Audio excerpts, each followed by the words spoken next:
The Pope died today, and in Israel, well, there are people who are celebrating. People who are celebrating in articles being published about the Pope, and one of them was actually saying that, hold on a second, the Pope, he is responsible for the rise in anti-Semitism. That's the former ambassador to Italy from Israel. He's saying that the Pope was responsible for anti-Semitism, and his views over the years are reminiscent of the Pope's conduct during the Holocaust. Israel still holds a grudge to the Pope's approach during the Holocaust. And now they're saying this Pope, he is in charge or responsible for the rise of anti-Semitism.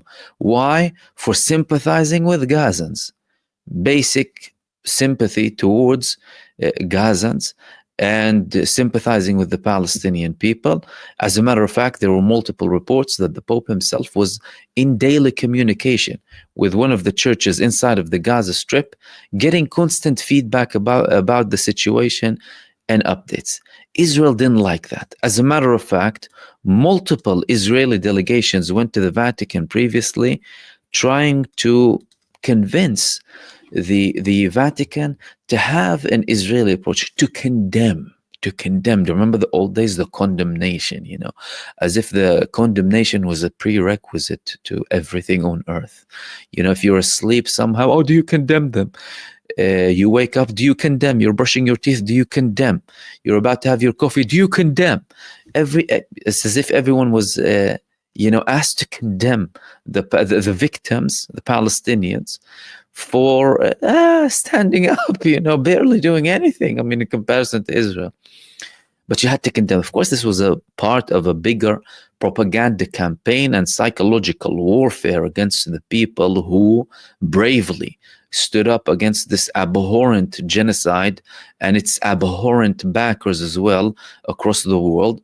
And the Pope did not submit to these demands. As a matter of fact, the Pope, some people consider this position to be a very good position, and Hamas themselves, they actually said good things about the Pope, and they actually came up with a statement today during which they said that the Pope was an advocate and a friend for the Palestinians. The Pope was an advocate and friend for the Palestinian people, and they said many good things about him and his humanitarian support, his humanitarian approach towards the situation in Gaza and in general. And again, on the comment section and that report in Israel, the people were going wild. One of them said, I'm going to have a trance party during his funeral. Another guy said, celebrate. Good riddance, comments like that about the Pope's death. Again, a man who is considered to be number one for the Catholics, of course. That is the response that is coming from Israel. And the ambassador himself, the previous ambassador, he's saying we shouldn't send a delegation. He said that Israel shouldn't send a delegation to his funeral, even if it's invited. Some people were arguing that we need to send the minister of religion. The minister of religion is enough, more than enough to go. Some were saying, no, outright, don't send anyone. Others were saying, well, Netanyahu is going to, send a delegation to save face for himself because he doesn't care about anything, really. That is in relation to the Pope and his death and the responses that are coming from Israel and the responses that are coming from Hamas and from the Palestinian Authority as well. Moving on to the next subject that I wanted to talk to you about, the situation between the head of the Shabak and Benjamin Netanyahu. Benjamin Netanyahu was sacked, the head of the Shin Bet. The head of the Shin Bet refused the Netanyahu order, and we have a court case. There's a court case. The Supreme Court in Israel said, no, Netanyahu actually cannot sack him. And as a matter of fact, Benjamin Netanyahu cannot actually have people to propose for this position up until the situation is settled.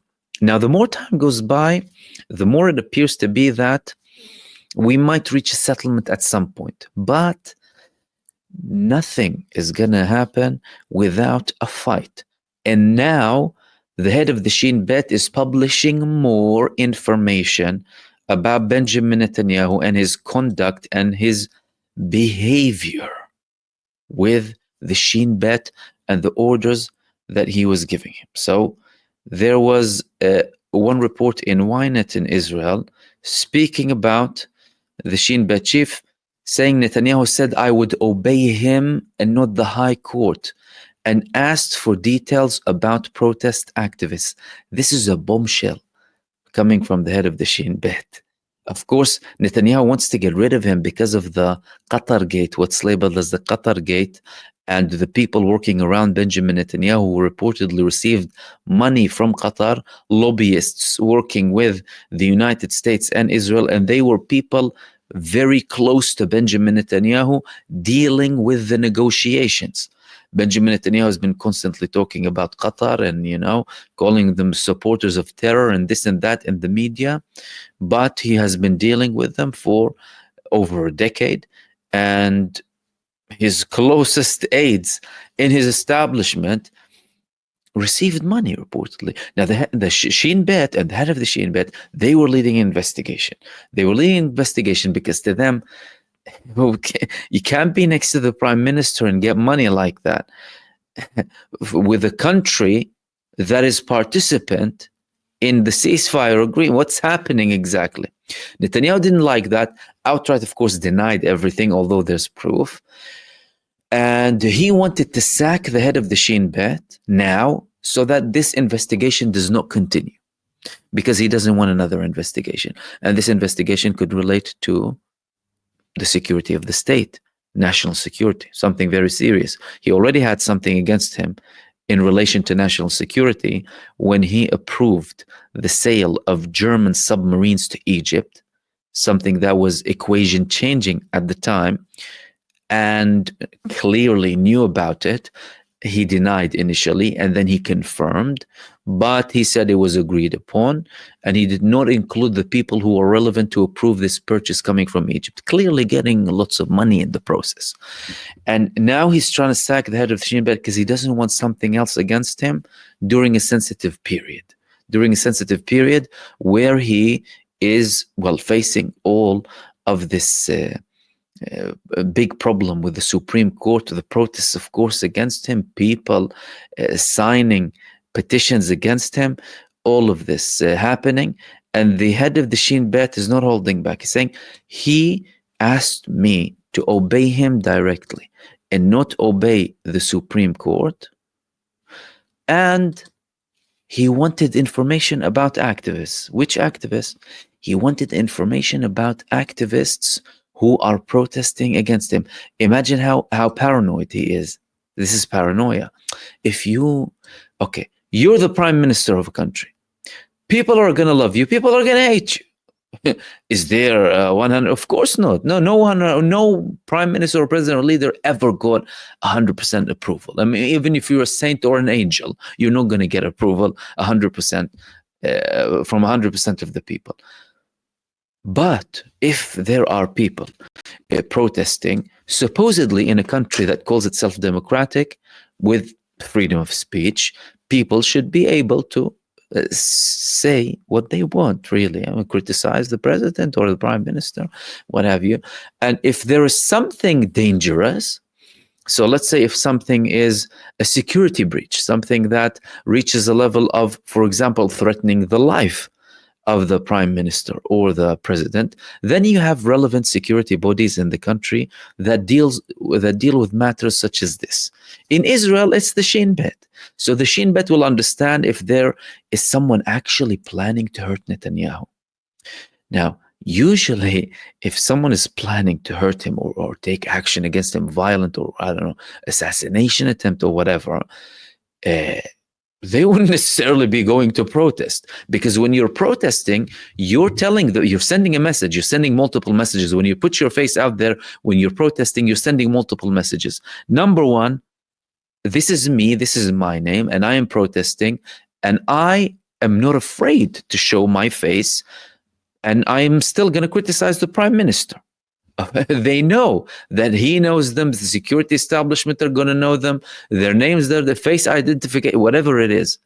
Why? Because they are conducting a perfectly legal and peaceful action to oppose uh, uh, actions that are being taken by the government. For a prime minister to reach a level where he is asking for information about activists going to protest, that is absolute paranoia. This is a very paranoid and scared individual. And the head of the Shin Bet is confirming that. He's asking for information about the individual. Why would it matter to him? He is secured by everyone. He has a security team. What? Hundreds of people securing Benjamin Netanyahu. Strict measures, movements everywhere. Everything is cleared before he goes. People surrounding him 24/7. People undercover too. No, who can touch him? It's very difficult. So it's not like there's imminent threat against him now, although of course tensions are rising. But why would he want information about the people? And by the way, you're talking about Israeli people, like Israeli Jews, Zionists, most of them, who are just protesting against the war. Some of them are even families of the prisoners of war. And he wants this information about it. Now Ronen Bar, the head of the Shin Bet, still serving, is saying that this man wanted me to provide information for him. And he is saying that why? Because it's not his right, the prime minister, to start asking for information about individuals from the relevant bodies, because it's their job. Their job is to get the information, who's protesting, for example, why here and there. Of course, you can argue that, okay, police state, whatever it is, about protesters being monitored and what have you.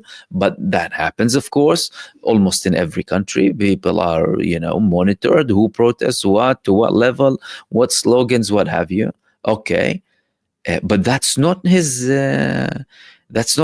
business. That's not Netanyahu's business. That's the business of the Shin Bet in Israel, who will analyze who's going, who's not going, and take the relevant action from there. And most of these protests, by the way, in Israel, they are prioritized. There's crackdowns, there's violence against them from the police, but we have seen also feuds between the police that ultimately belongs to Ben Gvir and the Israeli Shin Bet, who is run by Ronen Bar still to this day. So this is causing Benjamin Netanyahu even more problems, because it's showing him in his true color, a paranoid individual who is asking for information about individuals protesting against him. That's in relation to Benjamin Netanyahu and the statements that came from Ronen Bar against Benjamin Netanyahu. Moving on to the next subject that I wanted to talk to you about. It has been clear from day one that the Israeli government was not interested in what it calls the hostages, i.e. the prisoners of war. They massacred Israelis on the 7th of October in Re'im, in the Nova Festival, in Kibbutz Be'eri, in Nir Oz, and they were targeting everything that was moving back to Gaza. Confirmed reports from Israel, from pilots in the IDF, who were ordered to shoot at everything going back to Gaza without analyzing or trying to validate the information. Then reports coming in confirmations from the prisoners of war who were released later on that they were targeted multiple times. The buildings they were in turned into rubble. They almost died from the IDF attacks. And of course, these were the ones who survived. Others did not survive. And we're talking about, in Israeli words, over 42.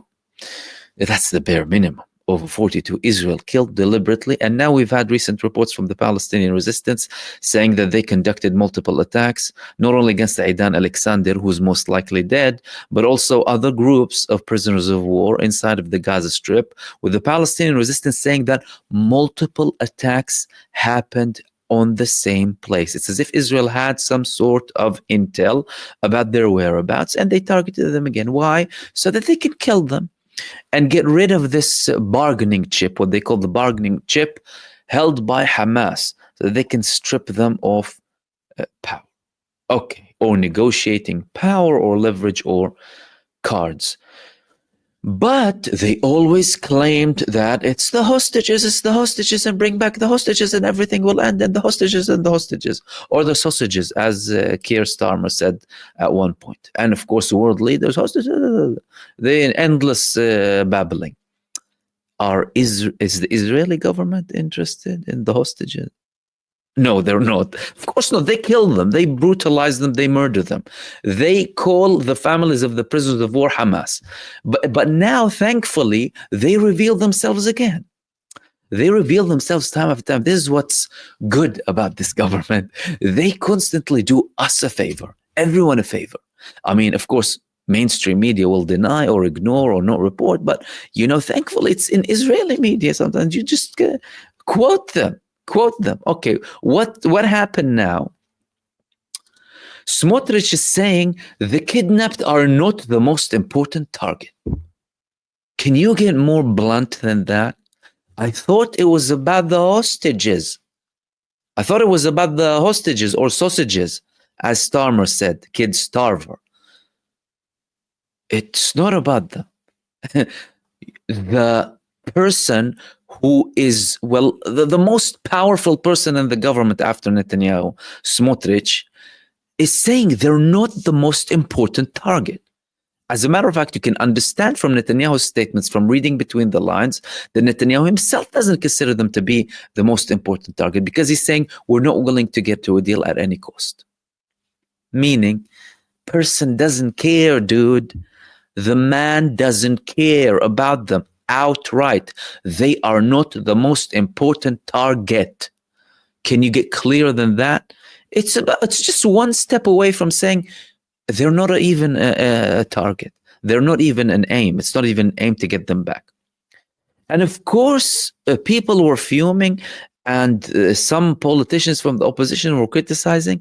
And then, of course, the families of the prisoners of war, again, lashing out against Bezalel Smotrich, telling him that you're selling the stage, you have no soul in you, continuing endless comments against him. Not only that, there was Itamar Ben-Gvir in the United States. Itamar Ben-Gvir, of course, the United States is the land of the free and home of the brave. Land of the free and home of the brave, welcoming mass murderers, genocidal criminals, terrorists outright. Itamar Ben-Gvir went to Miami. He was met by an Israeli or several Israelis. Okay? They waited for it. What were they saying to him? Well, there was a video showing exactly what one of these women said to him when he arrived at the airport. And here we go.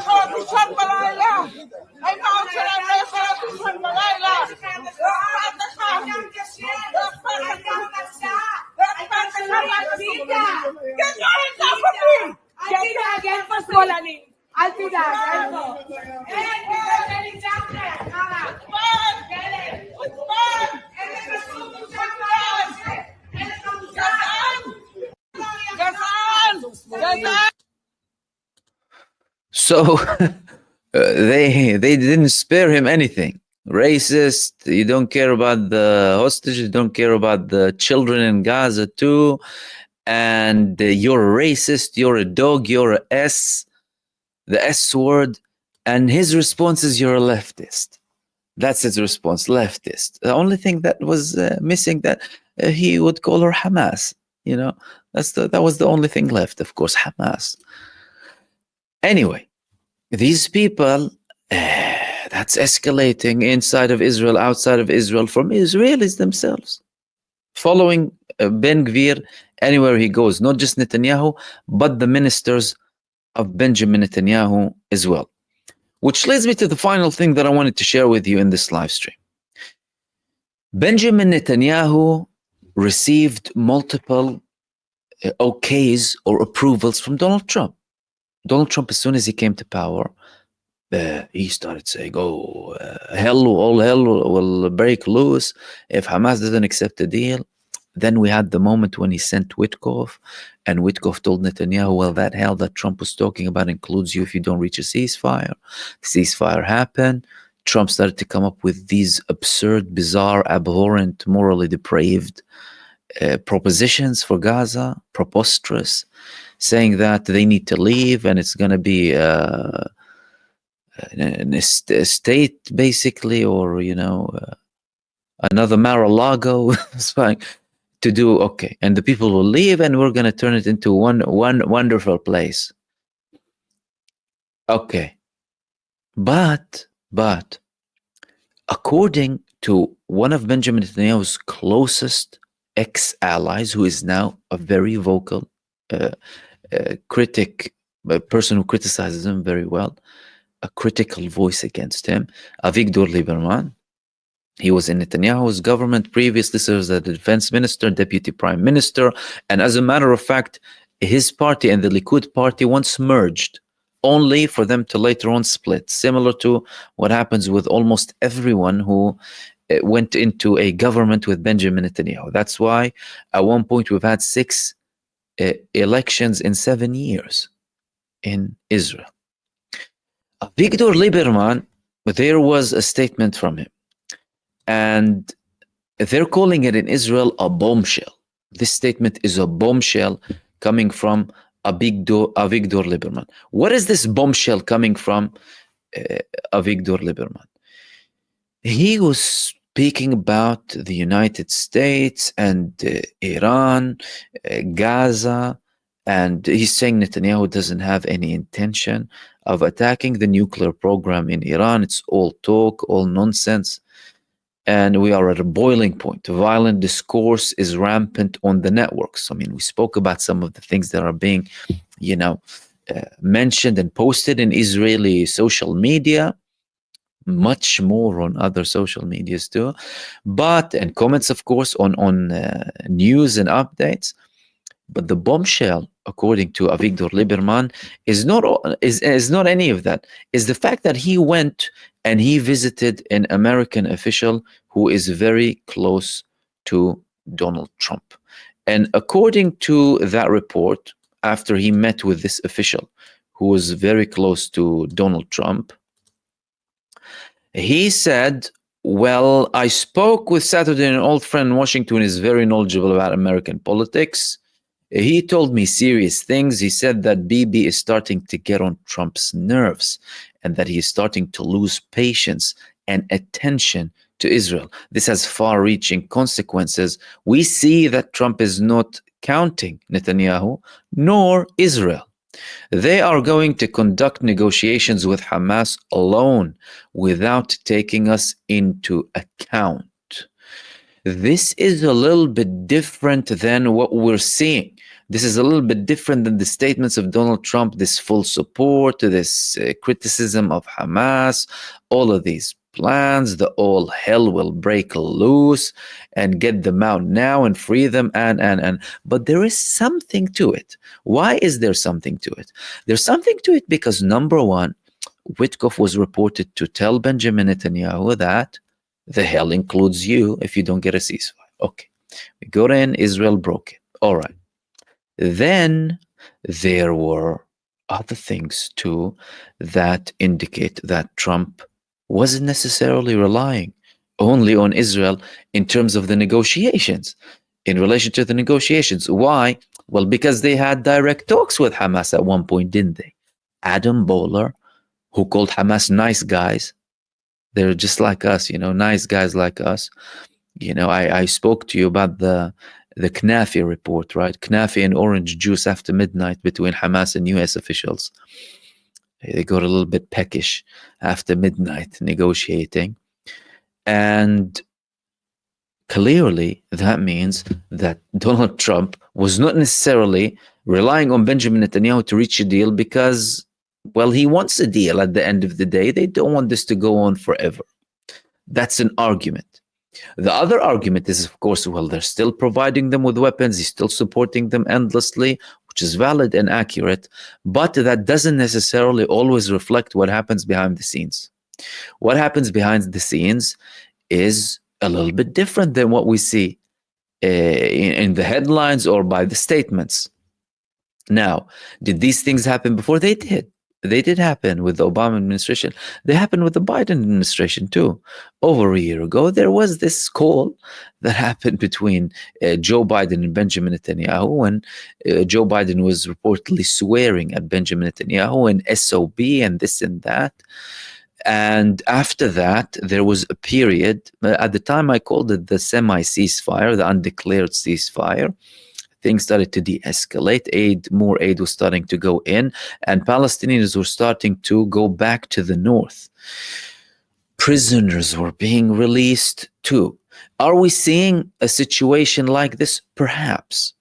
Again, there's a lack of clarity, and there is something that is being portrayed to the people. And usually what's being portrayed as to the people comes to serve multiple purposes. Number one, purposes to do with accomplishing certain things on the ground. So the people who are at war or in conflict together, they wouldn't want to send signals by having certain statements. We want to act tough and flex muscles, or try to flex muscles. They end up looking like a fool, like fools at one point, especially with how many times Donald Trump did a 180, and Benjamin Netanyahu himself did a 180 before. But that doesn't mean that that's what happens behind closed doors. And that doesn't mean that this is a true reflection of what's happening. And that doesn't mean we're seeing the full picture. At the end of the day, we're probably dealing just with 5% and trying to dig a little bit deeper to kind of understand and analyze. Because, of course, the reality on the ground is very far from what they want us to believe. That's to say the least. Now, is there a prospect that Donald Trump might apply some pressure soon on Benjamin Netanyahu to try and reach an agreement in Gaza? The short answer is yes. Yes, of course, with multiple additions, right? Multiple notes. But yes, why? Well, it's because that meeting that he had with Benjamin Netanyahu, it wasn't so much a meeting rather than a calling Benjamin Netanyahu. When he called him on Monday, he came from Hungary to the United States. He had, of course, to calculate his route very carefully over Europe so that he doesn't go over countries and he might have, to have an emergency landing and all of a sudden he's wanted. So he took a very careful path to the United States at the time. But he went to Donald Trump only for several hours. And Netanyahu visibly wasn't very comfortable. Donald Trump was saying things about reaching a deal with Iran, praising the Turkish president who called Netanyahu Hitler, and he was backing the Palestinian resistance, and statements and actions saying, praising the armed wings of the Palestinian political groups too, and also telling Benjamin Netanyahu that he has to be sensible. What does that say? Well, that says that Donald Trump might reach that point, and we might actually be getting closer to that point. Because if you recall, when the genocide started, Netanyahu's traditional allies were giving him a blank check. Free, do whatever you want. They weren't counting the children. They weren't counting humanitarian aid. They weren't counting Gazans. They weren't counting anything. And it's as if the 1-ton bombs that were landing every single day, killing 600, 700, 800 people, up to 1,000 people a day. By the way, the first few days of the genocide were the worst in terms of casualties per day, if you recall that time. But Israel's traditional allies, they weren't saying a word. Nothing. Why? Because they gave Benjamin Netanyahu a time limit. That time limit was reported to be 30 to 40 days at the time. After that, we started to notice a shift. They were still despicable in their approach towards Israel and ignoring and denying the rights of the Palestinian people. But all of a sudden, people started to question, to ask. And Benjamin Netanyahu was being put in a more difficult position. So there could be a point where, well, now Netanyahu broke the ceasefire. Of course, the United States is still backing them. At the end of the day, it's proven that the Palestinian resistance cannot be defeated inside of the Gaza Strip. And Donald Trump isn't able or isn't in a position to always keep that front open. And we might reach a stage where he would tell him enough is enough. Now, is that going to sit well with Benjamin Netanyahu? And is that going to be in line with his plans for the future? Netanyahu is at the end of the day planning to remain there up until October 2026. In 2026, October, you're going to have a new election inside of the state of Israel. Netanyahu now, he's already taking multiple steps, not only to obstruct that, but people in Israel are saying that he wants to cancel elections. Gvir Island, the retired major general, the other day in a quote to him at the time said, Netanyahu's planning to cancel elections. And by the way, don't view this as something very far-fetched. No, not at all, because the move from what he called a democracy to a dictatorship, it comes in steps. He's having more control of the army, more control over the Shin Bet. He already has full control over the police. He wants to control the Supreme Court. And tomorrow he'll come up with any excuse to also control the Israeli elections or even cancel them.